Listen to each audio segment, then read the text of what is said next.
The moment Umbridge announced that she had proof of Dumbledore's army, the tension inside the castle snapped like a drawn bowstring. Harry felt a sinking dread settle in his stomach. He had known they were taking a risk, but he had convinced himself they were careful enough to avoid getting caught.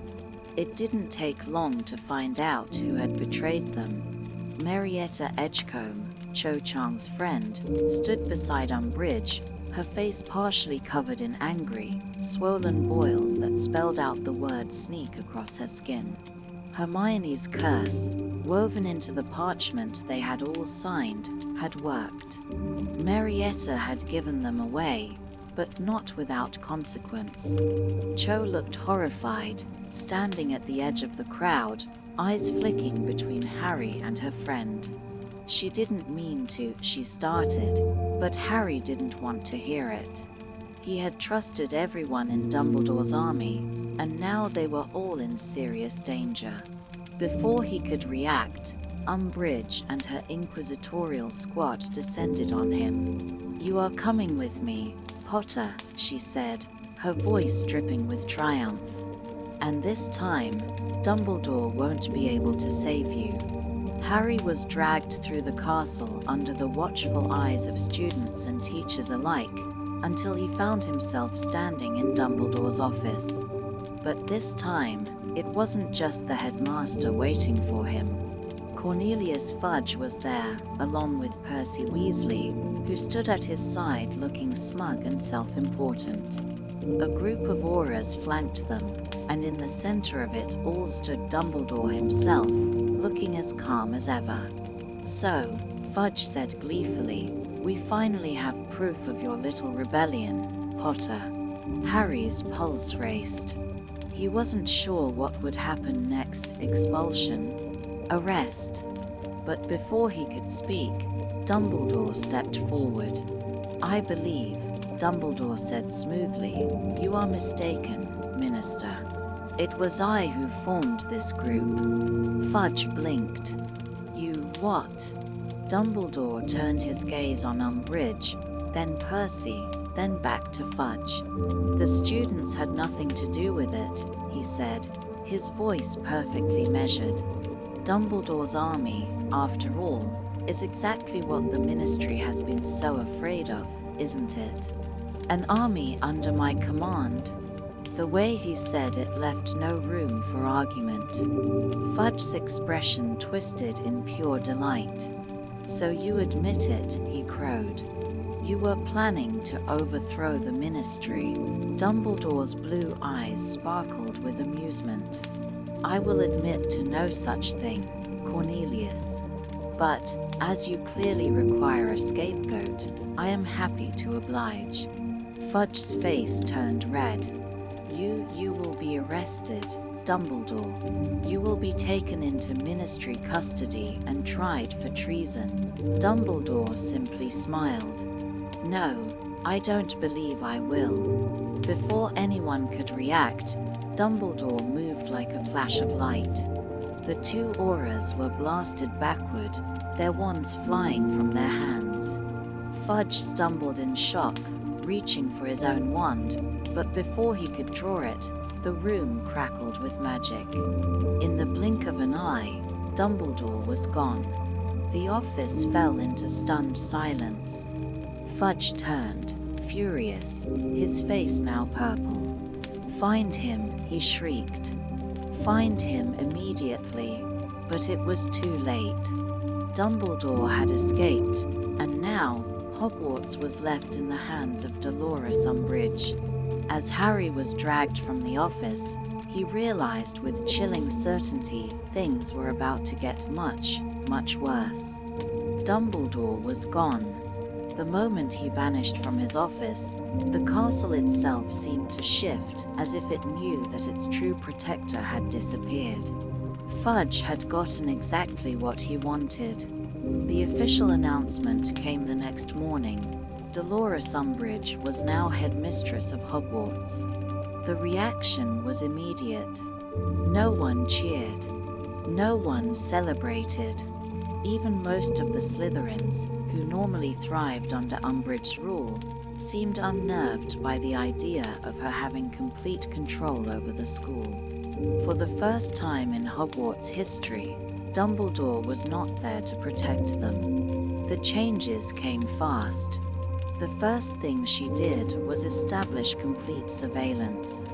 She ordered new rules, assigning the inquisitorial squad Malfoy, Pansy Parkinson, and a handful of Slytherins full authority to deduct house points, patrol hallways, and report any suspicious behavior directly to her. She posted decrees all over the castle, banning students from meeting in groups, restricting movement, and tightening control on every aspect of life at Hogwarts. But Umbridge wasn't just enforcing rules. She was hunting Harry. She knew he was Dumbledore's favorite. She knew that he had been leading Dumbledore's army, and she was determined to break him. Harry became public enemy number one. Every time he walked into a corridor, students whispered, some in fear, some in admiration. His name carried weight now, but it also carried danger. And it didn't take long before Umbridge made her next move. One evening, Harry received another pink envelope summoning him to detention. He knew what was coming. He entered Umbridge's horribly pink office, where the walls were lined with her collection of decorative cat plates. The air smelled too sweet, like something was rotting underneath all the sugar. "Sit down, Mr. Potter," she said in her usual syrupy tone. Harry obeyed. She slid the black quill toward him. "You know what to do." Harry picked it up. The wounds on the back of his hand from his previous detentions had barely faded, and now they would be reopened. He clenched his jaw and pressed the quill to the parchment. "I must not tell lies." The words carved into his skin, sharp as a knife. Again, and again, and again. This time, Umbridge did not dismiss him after an hour. She kept him there for hours, forcing him to write until his skin was raw. His hand shook, the pain becoming worse than before, but he refused to show weakness. "Very good," Umbridge finally said, standing from her desk. She smiled. "You may go." Harry walked out of the office, his hand burning, blood drying on his skin. He staggered through the corridor, exhausted and furious. When he reached the Gryffindor common room, Hermione and Ron were waiting for him. Hermione gasped when she saw his hand. "She's still making you use that quill." Ron looked furious. "That's it," he muttered. "I don't care if she's headmistress now. We have to fight back." Harry didn't need convincing. They had let Umbridge take too much already. She had silenced Dumbledore. She had shut down their defense lessons. And now, she was torturing students. As if Hogwarts itself had decided enough was enough, the Weasley twins made their move. Fred and George, who had never followed rules even in normal circumstances, saw Umbridge's reign as a challenge, and they were about to make their biggest statement yet.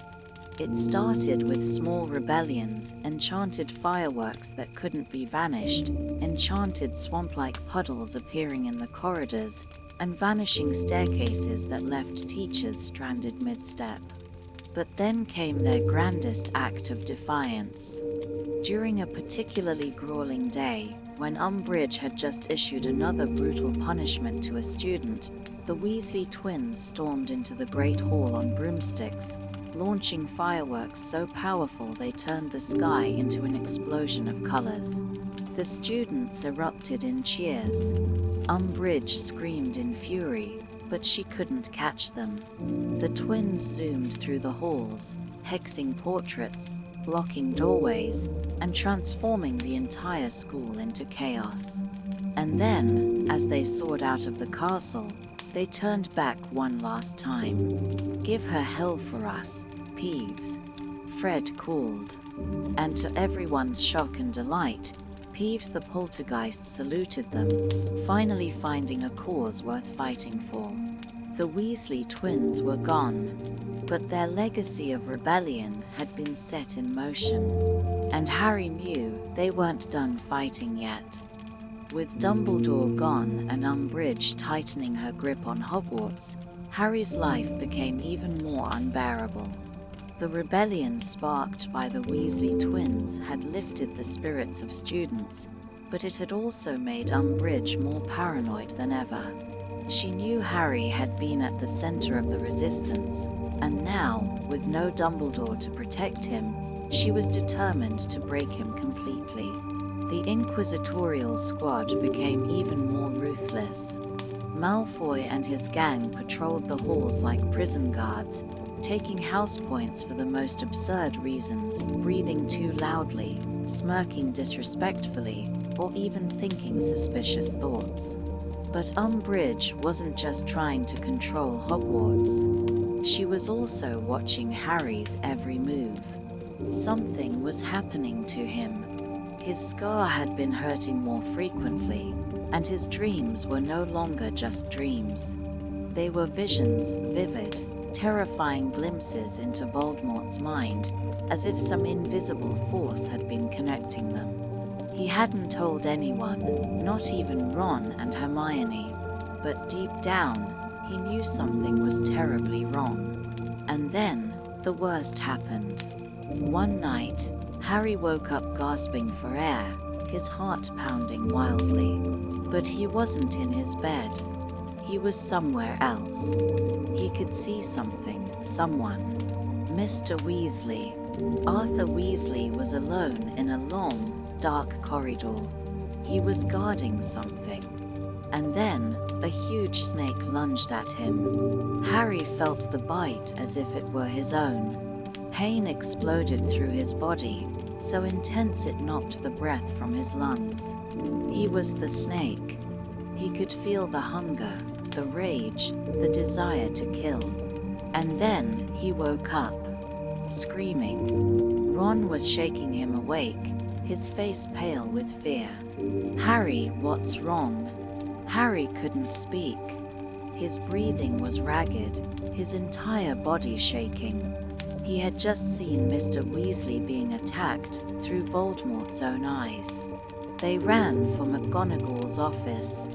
The next few moments were a blur. McGonagall, looking deeply alarmed, sent them straight to Dumbledore's old office, even though he was no longer there. Inside, members of the Order of the Phoenix were gathered, and the atmosphere was tense. Harry, still trembling, blurted out what he had seen. He expected them to doubt him, to tell him it was just a nightmare. But instead, they believed him instantly. Professor McGonagall acted immediately, using the Flu network to send a message to Grimmauld Place. Moments later, Sirius, Lupin, and Molly Weasley appeared in the fire, their faces etched with fear. "Molly, stay calm," Lupin said, but his voice was tight. "We don't know anything yet." But Molly Weasley was already crying. Dumbledore wasn't there.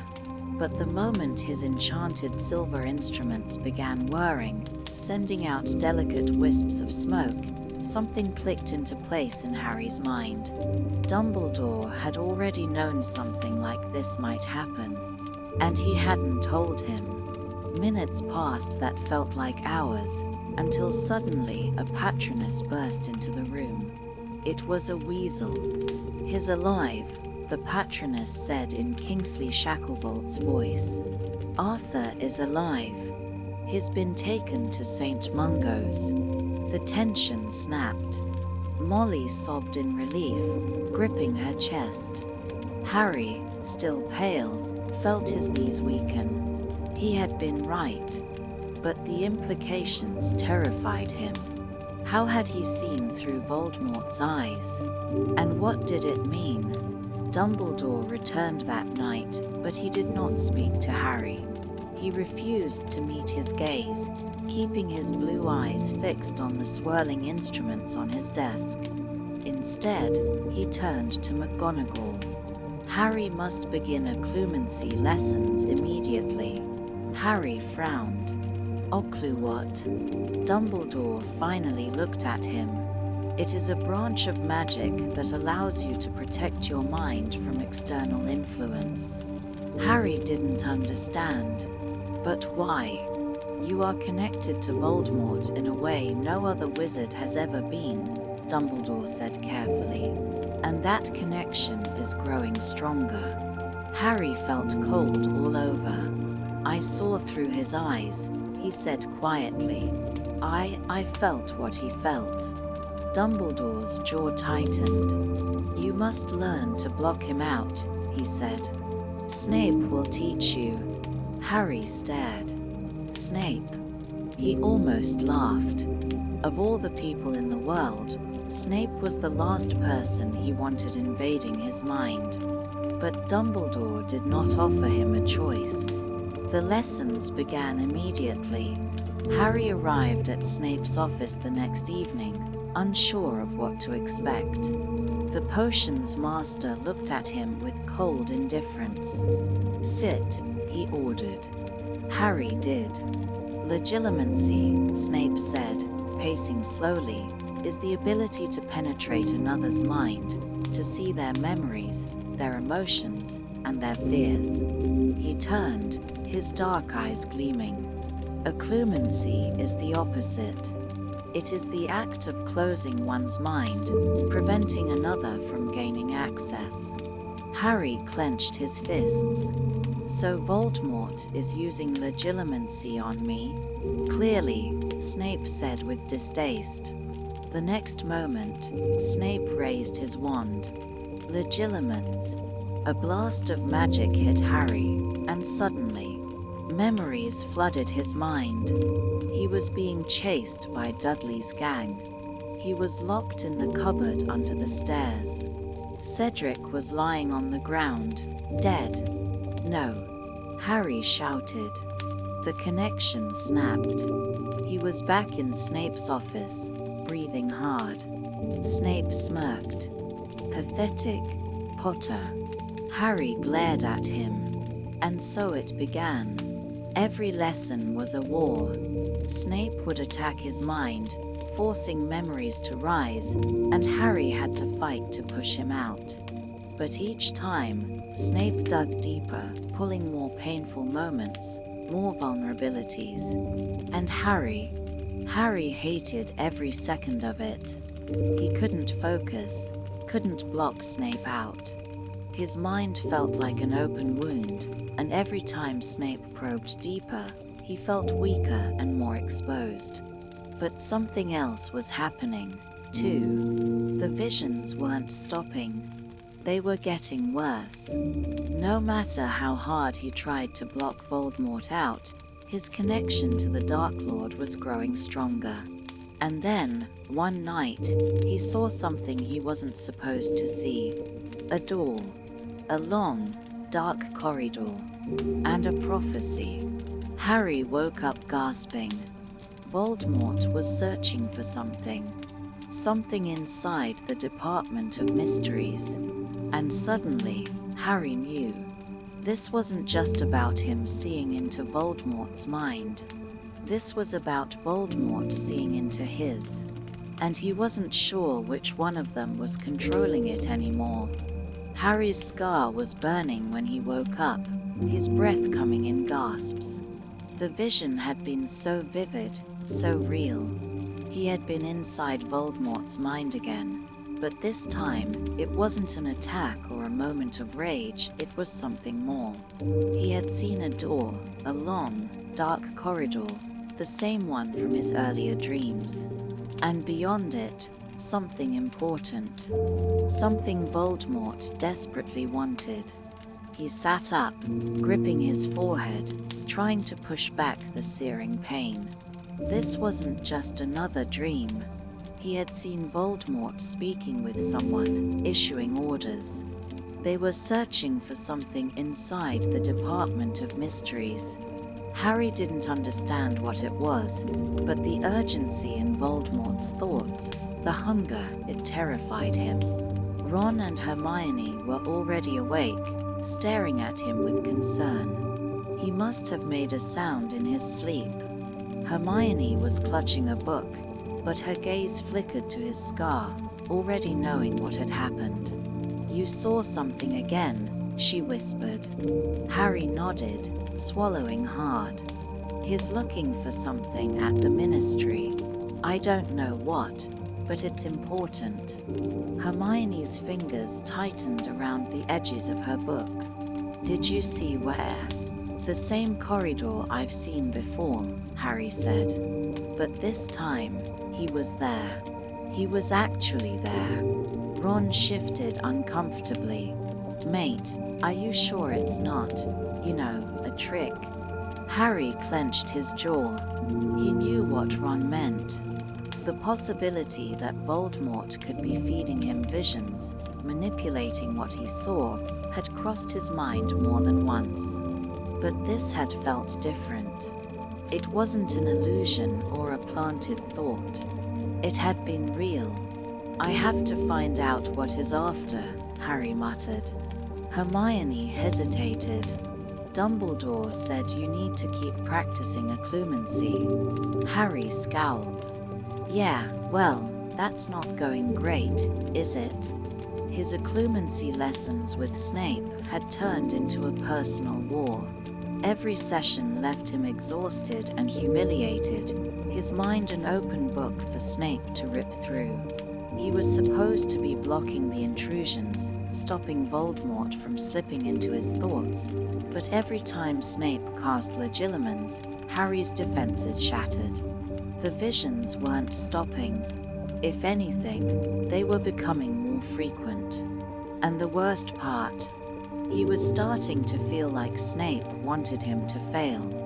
During each lesson, Snape invaded his mind, bringing forth painful memories, exposing moments of weakness. The cupboard under the stairs, the Dementors, Cedric's lifeless body, and every time Harry fought back, Snape's expression twisted into something smug, something almost satisfied. One night, after another failed attempt to block Snape out, Harry left his office feeling dizzy, his head pounding. The moment he reached the corridor, he slumped against the cold stone wall, trying to catch his breath. And then, the vision hit him. It wasn't like the others. It wasn't Voldemort. It was Snape. Harry was inside a memory, not his own, but Snape's. The office around him shifted, blurred, until he found himself in an unfamiliar place, a school courtyard, years ago, long before Harry had been born. A boy was being thrown against a tree, his wand clattering to the ground. He was young, pale, dressed in Hogwarts robes, and Harry knew immediately it was Snape. And the person holding him there, wand lazily pointed at his chest, was his father, James Potter. Harry barely had time to process it before the scene unfolded before him. James was laughing, a cruel, taunting laugh. Sirius stood nearby, grinning, while Lupin and Peter Pettigrew watched in uneasy silence. "Snivellus," James drawled. "Didn't you get the memo? No one wants you here." Snape's face burned with humiliation as he grabbed for his wand, but James flicked his own, sending it flying out of reach. "Say you're sorry," James said mockingly. "For what?" Snape spat. "For existing, I guess," James smirked. A ripple of laughter followed. Harry felt sick. He knew his father had been arrogant. He had heard stories about the pranks James and Sirius had pulled during their time at Hogwarts. But this was bullying, humiliating. Harry wanted to look away, but he was trapped inside the memory, forced to watch as his father tormented Snape.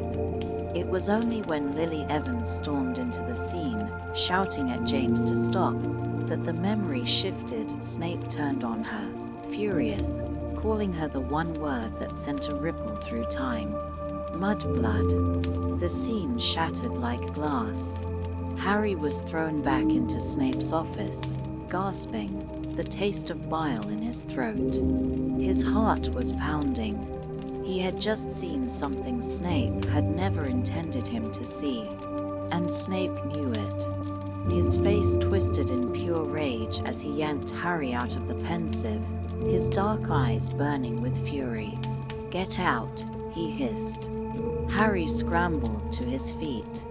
"Get out." Harry didn't need to be told twice. He grabbed his bag and fled, Snape's voice echoing behind him. The lesson was over, and so were his occlumency lessons. Snape never called him back for another. Harry tried to make sense of what he had seen, but he couldn't. His father, his hero, had been a bully. He had humiliated Snape for fun, treated him like dirt. And worst of all, Sirius had been right there, laughing along with him. The knowledge unsettled him in a way he hadn't expected. The world was not as black and white as he had once believed. And as the visions of Voldemort continued to haunt his nights, he knew the war wasn't just happening outside of him. It was happening inside his own mind. Harry's mind remained tangled with the memory he had stolen from Snape. He couldn't shake the image of his father tormenting a helpless boy, nor could he ignore the anger that had burned in Snape's eyes when he was thrown from the pensive. He wanted to believe there was some explanation, that James had changed, that he wasn't really that kind of person. But the memory didn't lie. Snape had seen that moment over and over in his mind, reliving his humiliation for years. And now, thanks to occlumency, Harry had seen it too. But there was no time to dwell on it. The war outside his head was getting worse. Umbridge's rule over Hogwarts had turned into a full-blown dictatorship. She no longer pretended to be an instructor, she was a warden, ensuring absolute control over every corner of the school. The walls were plastered with more and more educational decrees, restricting student activity to the point where even whispering in the corridors without permission could lead to detention. She knew Dumbledore's army had been real, and though she had removed Dumbledore from power, she wasn't done hunting down those involved. Students were interrogated, some were threatened, and Harry, still recovering from his latest punishment, knew it was only a matter of time before she came for him directly. Then Hagrid returned. It was the middle of the night when he burst through the entrance to his hut, looking battered and bruised, his heavy coat torn, dirt smudged across his face. He looked like he had been through hell and back. Ron and Hermione were the first to see him, and by morning, they dragged Harry down to Hagrid's hut to get answers. "What happened to you?" Harry asked the moment they stepped inside. Hagrid glanced around nervously before shutting the door tight. "Keep your voices down," he muttered. He hadn't told anyone where he had been, but now, as he gestured for them to sit, they realized it must have been something dangerous. "I was on a mission," Hagrid said finally. "Dumbledore sent me." "Where?" Hermione whispered. Hagrid sighed, rubbing the back of his neck. "The mountains." Harry exchanged a look with Ron. "Why would Dumbledore send you to the mountains?" Hagrid hesitated before answering. "I was visiting the giants." The words landed like a bomb. Giants. Most wizards barely spoke about them, and when they did, it was with fear and disgust. Giants had been hunted nearly to extinction, driven into the mountains where they lived in isolated, brutal tribes. They were violent, unpredictable, and, worst of all, Voldemort was trying to recruit them. Dumbledore thought we had a chance, Hagrid explained. He wanted me and Olymp, Madame Maxim, to go find them first. Try to get them on our side before you know who did. You found them? Hermione asked. Aye, Hagrid said, but it didn't go well. He explained how he and Madame Maxim had traveled far north, deep into the mountains, where the last remaining giant clans lived. The journey had been dangerous, hostile wizards, rough weather, and the giants themselves, who were suspicious of strangers. The leader of the giants, a massive creature named Carcass, had been willing to listen at first. But before Hagrid and Maxim could get them on their side, the Death Eaters arrived. They killed him, Hagrid muttered. The other giants turned on each other. It was chaos. Voldemort's followers had promised power, destruction, a place in the new world he was building, and most of the giants had accepted it. So they're working for him? Ron asked. Hagrid nodded grimly. Some, yeah. Not all, but enough to do some real damage. Harry felt a chill. The idea of Voldemort leading an army of giants was terrifying. But that's not all, Hagrid said, lowering his voice. I brought someone back with me. They froze. Someone. Hermione repeated. Hagrid stood up and opened the door to the back of his hut. A moment later, the ground shook. Something enormous stepped forward, ducking beneath the doorframe. Harry's breath caught in his throat. It was a giant, but not a fully grown one. The creature was massive, at least 16 feet tall, but he was clumsy, moving awkwardly, his thick hands grabbing at the doorframe as if unsure what to do with himself. His skin was grey and rough, his eyes small and unfocused.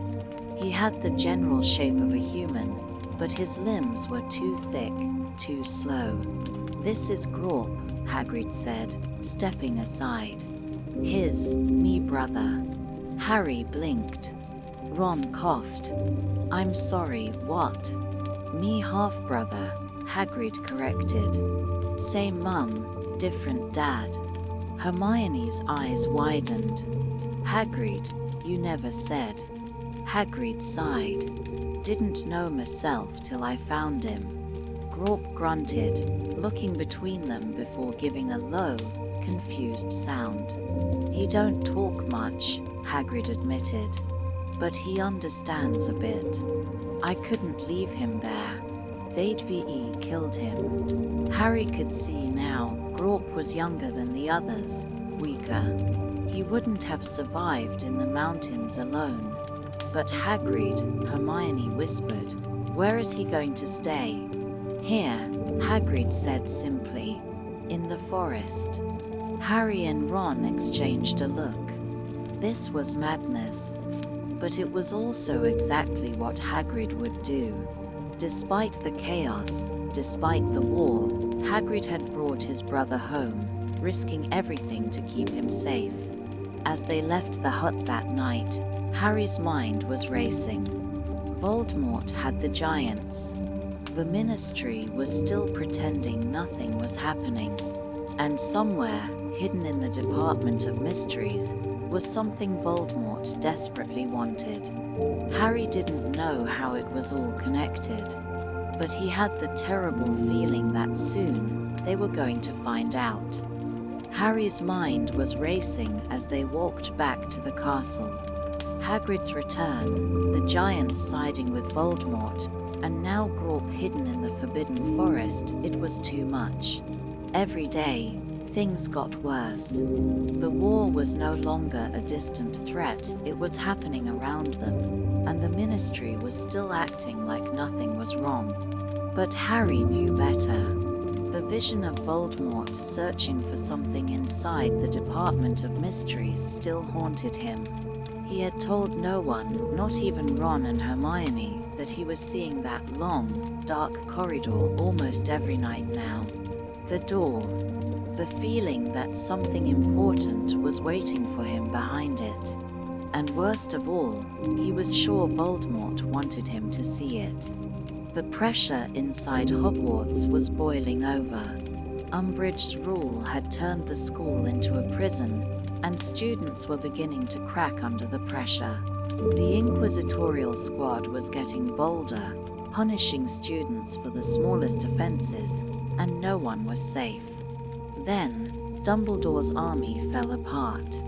Harry had expected it to happen after Marietta Edgecombe's betrayal, but part of him had hoped they could rebuild. That hope shattered when Umbridge tightened security even further, making it impossible to meet in secret. The room of requirement was off-limits. The corridors were monitored constantly. Even whispering about rebellion could land someone in detention for weeks. The spark of resistance that had once burned brightly was beginning to fade. And then, the final blow came. Quidditch was banned. Umbridge disbanded the Gryffindor team, claiming it was disruptive to the academic environment. She had waited for the perfect moment, right when Harry thought they might get their last bit of freedom back. The entire common room was furious. "She can't do this," Ron shouted, pacing back and forth. "Quidditch is part of Hogwarts. She's just trying to take everything away from us." "She's already taken everything," Harry muttered, staring at the fire. His scar was burning again, the dull pain now so familiar it barely fazed him. Hermione was biting her lip, deep in thought. "She's trying to break you, Harry." Harry looked up sharply. Hermione nodded. "She knows Quidditch was the only thing keeping you from losing it completely. She's taking it away on purpose." Harry gritted his teeth. He wouldn't give Umbridge the satisfaction of seeing him snap.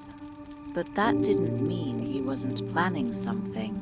The next day, he received another vision. The same corridor, the same door, but this time it was open. Harry sat bolt upright in bed, gasping. His heartbeat was hammering in his ears, his scar burning like fire. Voldemort had found it. And now, Harry had to find out what it was before it was too late. Harry's scar was still throbbing as he sat upright in bed, the echoes of his vision pounding in his mind. He had seen the door open. Something inside the Department of Mysteries was finally within Voldemort's reach. He had to know what it was. But there was only one way to get answers, Sirius. Harry, Ron, and Hermione huddled together in the common room early the next morning. "We need to use the fireplace in Umbridge's office," Harry said in a low voice.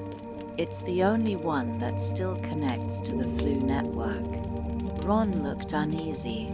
"Mate, breaking into Umbridge's office is basically a death wish."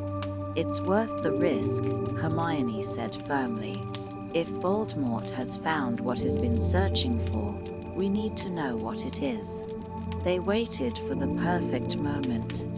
That evening, Umbridge was called away by an emergency, something about Peeves flooding the dungeons with ink. It had to have been Fred and George's doing, a final act of defiance before their escape. The school was in chaos, which meant it was the perfect opportunity. Slipping through the halls, they reached the corridor outside Umbridge's office. The door was locked, but Hermione silently cast Alahomra, and it clicked open. The room was suffocatingly pink, lined with framed cat plates, the air thick with perfume. But none of them paid attention. Harry rushed to the fireplace, grabbing a handful of Flu powder from the jar on the mantel. He threw it into the fire, green flames erupting. Grimmauld Place. Sirius's face appeared in the flames, flickering like a ghost. "Harry," he said, startled. "What are you doing?" "I saw it," Harry cut in, his voice urgent. "The door, the thing Voldemort's been after, it's in the Department of Mysteries." "What is it?" Sirius's expression darkened. "Harry, listen to me. That's the Hall of Prophecy. Whatever you're seeing, it's a trap. Don't go looking for it." But before he could finish, a cold hand clamped down on Harry's shoulder. "Got you." Harry's blood froze. Umbridge. She had caught them. She dragged them from the office, her eyes gleaming with triumph. "Thought you could break into my office and spread more of your lies," she sneered. "We'll see what the Ministry has to say about that." Harry's stomach twisted. This wasn't just detention. This was war.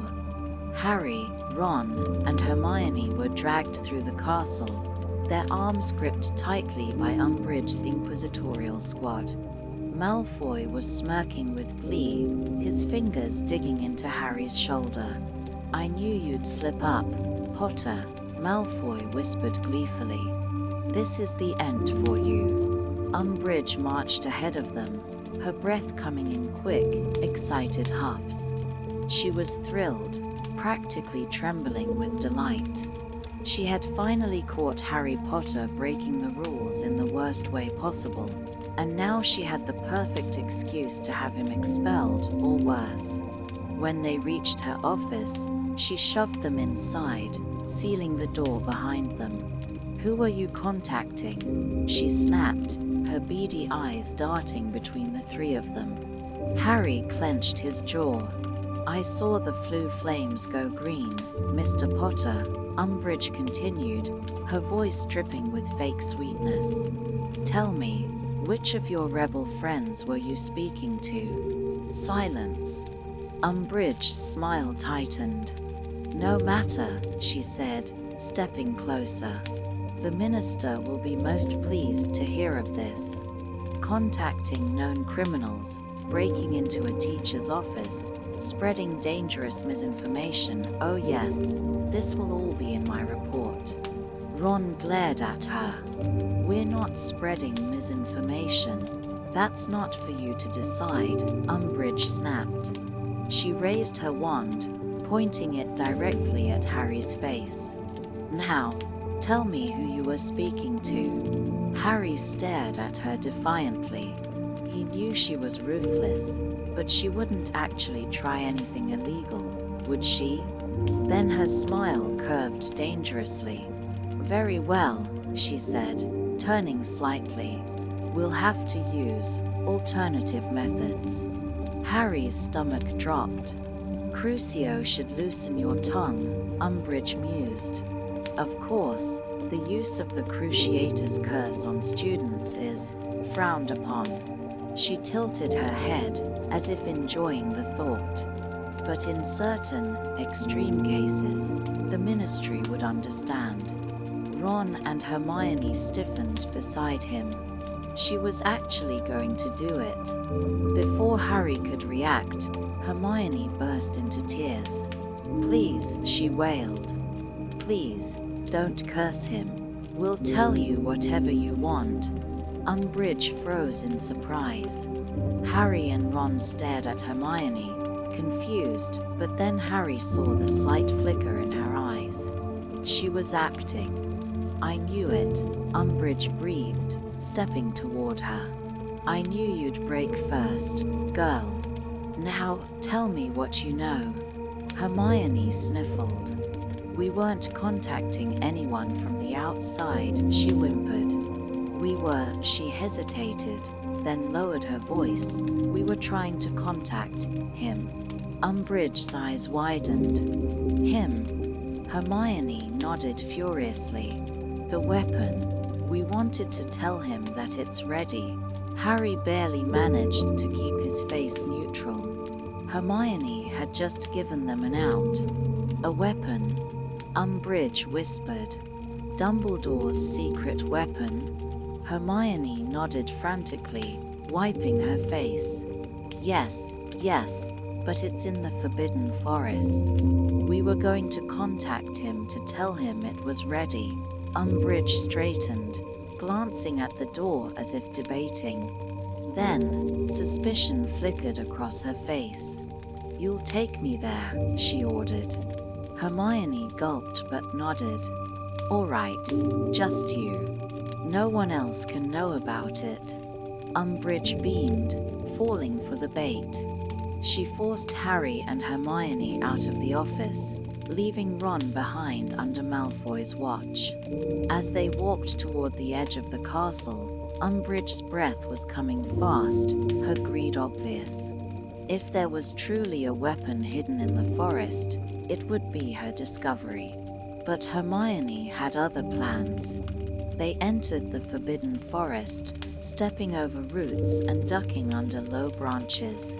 Harry followed closely, heart hammering. He had no idea what Hermione's plan was, but he trusted her. Then, Hermione stopped suddenly. "This is it," she said breathlessly. Umbridge's eyes darted around wildly. "Where?" A deep rustling sounded from behind them. Then, a massive centaur stepped into view, followed by another, and another. Umbridge let out a small, strangled gasp. Centaurs.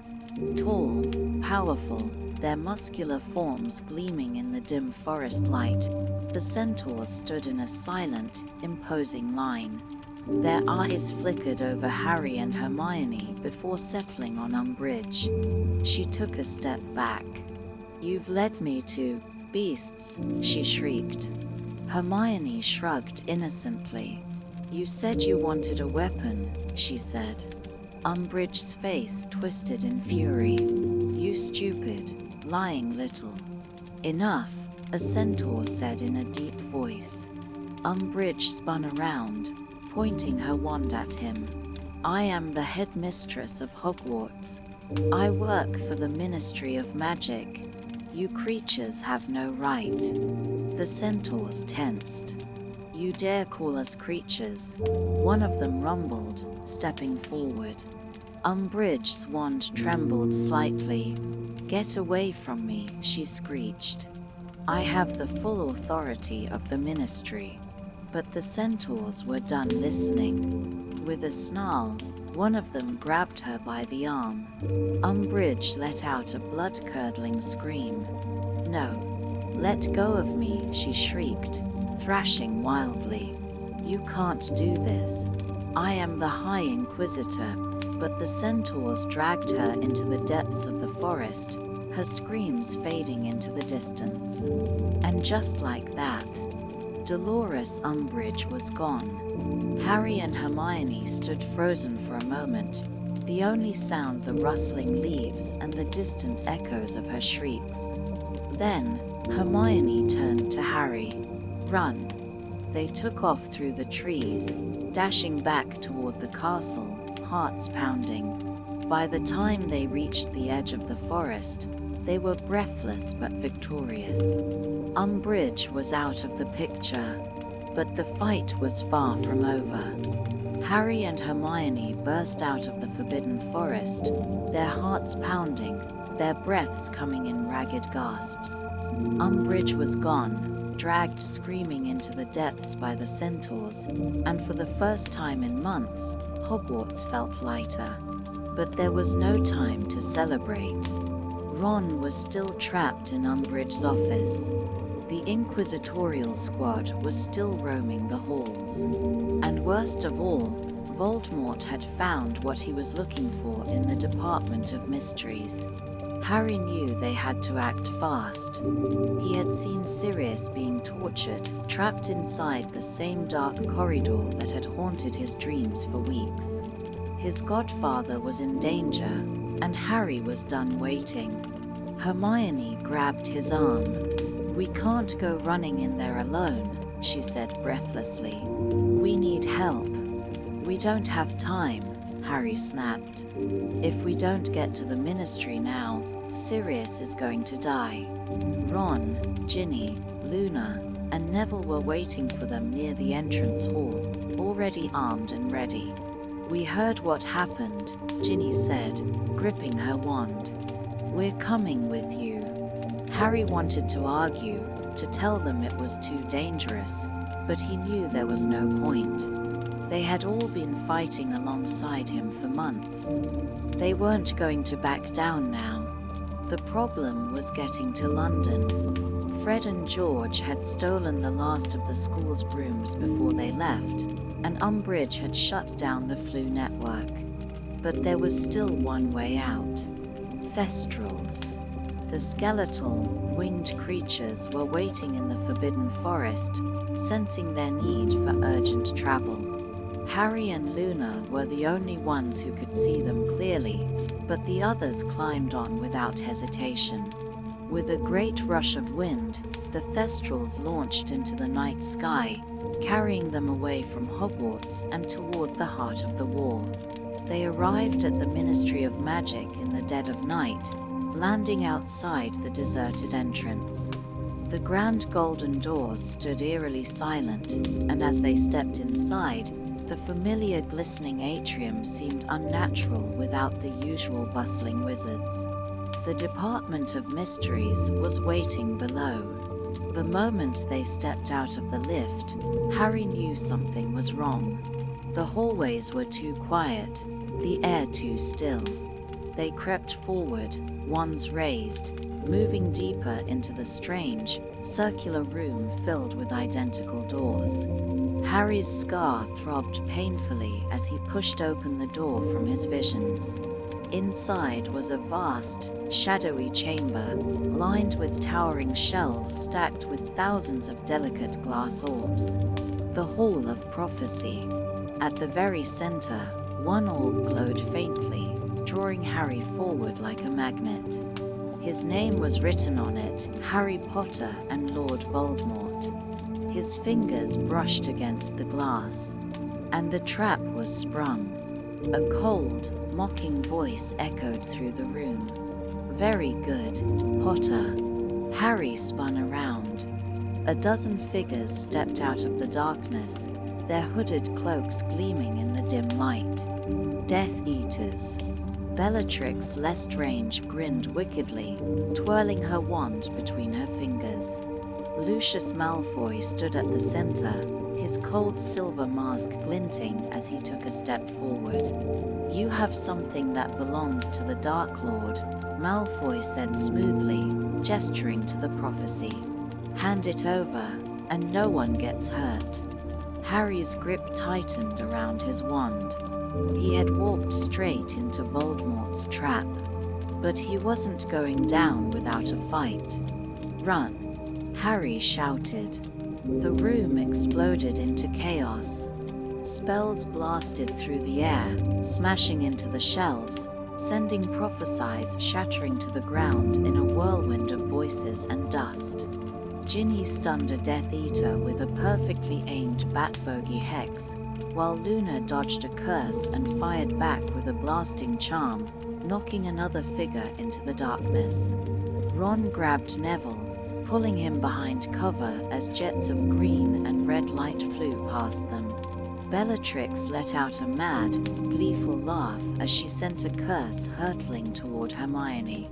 Hermione collapsed with a gasp, her body hitting the stone floor motionless. "Hermione!" Ron roared, rushing to her side. Rage exploded inside Harry. He turned, wand raised, as Bellatrix smirked. "Temper, temper, little baby Potter," she cooed mockingly. Harry shot a stunning spell at her, but she twirled effortlessly, dodging it. "We need to get out of here," Neville shouted, dragging Hermione's unconscious form away from the center of the battle. Harry clenched his jaw, eyes darting to the only exit. Then he heard it. A low, cold voice. "You should not have come here, Harry Potter." Harry's blood ran cold. Voldemort had arrived. The air in the Department of Mysteries grew colder, charged with a power so dark it made Harry's scar burn like fire. Voldemort had arrived. Harry's heart pounded in his chest as he turned, seeing the shadowy figure emerge from the darkness, his red eyes gleaming with triumph. "Such a foolish boy," Voldemort whispered, "running straight into my hands." The Death Eaters froze, stepping back as their master took control. Bellatrix let out an excited giggle, her eyes flicking between Harry and Voldemort like a predator watching its prey. Harry gripped his wand tighter, his mind racing. He could still feel the prophecy orb clutched in his fingers, its eerie glow reflecting in Voldemort's pale face. This was what Voldemort had been after all along. "Give it to me," Voldemort murmured, taking a slow step forward. Harry shook his head. Voldemort's eyes narrowed. "Then you will die." Before Harry could react, a blinding burst of blue light shattered the air, and Dumbledore appeared. He stepped into the chamber, his robes billowing, his face unreadable. The atmosphere shifted immediately. The Death Eaters hesitated. Even Bellatrix, fearless as she was, took a step back. "Tom," Dumbledore said softly. Voldemort's expression twisted with hatred. "You should not have come, old man," he hissed. "I think," Dumbledore said calmly, "that it is you who should not have come." And then the battle truly began. Voldemort raised his wand, and the entire chamber exploded in a whirlwind of fire and darkness. Dumbledore met the attack effortlessly, his wand moving with impossible speed as he conjured a massive torrent of water, dousing the flames before they could spread. Harry stumbled back, shielding his face as the sheer force of their magic clashed. This was nothing like the duels Harry had seen before. This was power beyond anything he had ever imagined. Dumbledore moved like a force of nature, his wand weaving enchantments so quickly that Voldemort had no time to counter them. Voldemort, however, was just as deadly, sending black streaks of pure destruction across the room, shattering stone columns, tearing through the shelves of prophecies. And then, Harry's scar exploded in pain. He dropped to his knees, clutching his forehead, as Voldemort's voice invaded his mind. "You will lose, Dumbledore." Harry gasped, his body convulsing. His vision blurred, and suddenly he wasn't in the Department of Mysteries anymore. He was in a different place. He was inside his own mind. Voldemort's voice slithered through his thoughts, dark and cruel. "You are weak. You will never defeat me. You have nothing." Images flashed before him, Cedric lying dead, Sirius falling, his mother screaming. Voldemort was inside him, trying to break him, trying to make him give in. "Let me take you," Voldemort whispered in his mind. "You will never have to feel pain again." And for one brief, terrifying moment, Harry almost gave in.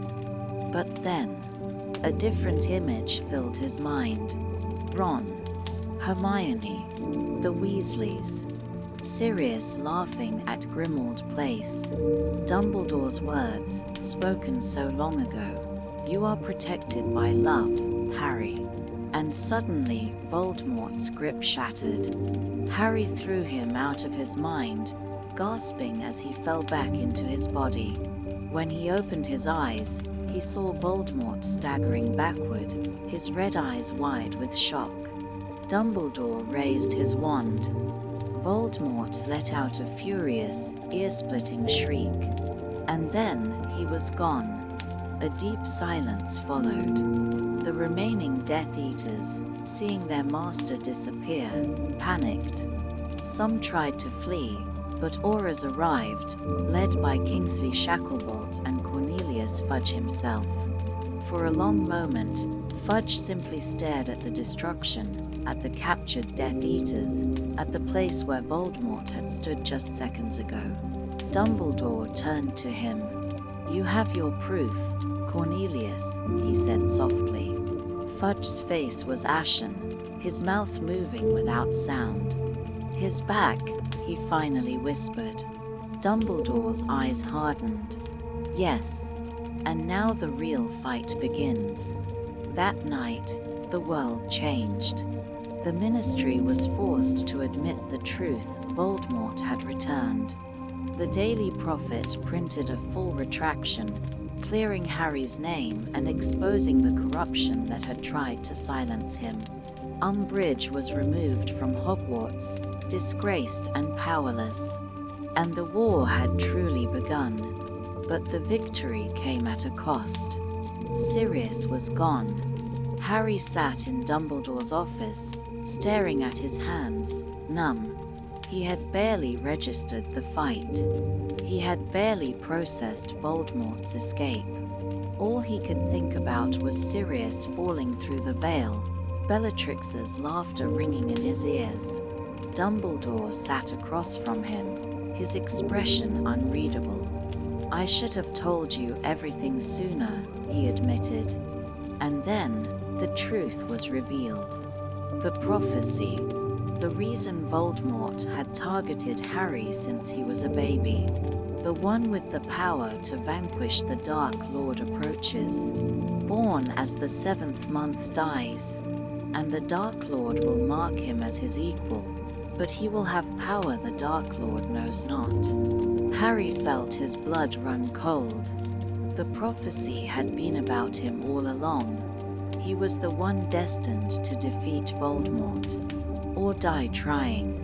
Dumbledore's voice was quiet. "You have something he does not. Something that will always make you stronger than him." Harry barely heard him. All he could think about was Sirius. All he could think about was how much more he had to lose. As he left Dumbledore's office that night, the weight of the coming war settled on his shoulders. Voldemort was back. The Ministry could no longer deny it. And Harry knew his fight was far from over.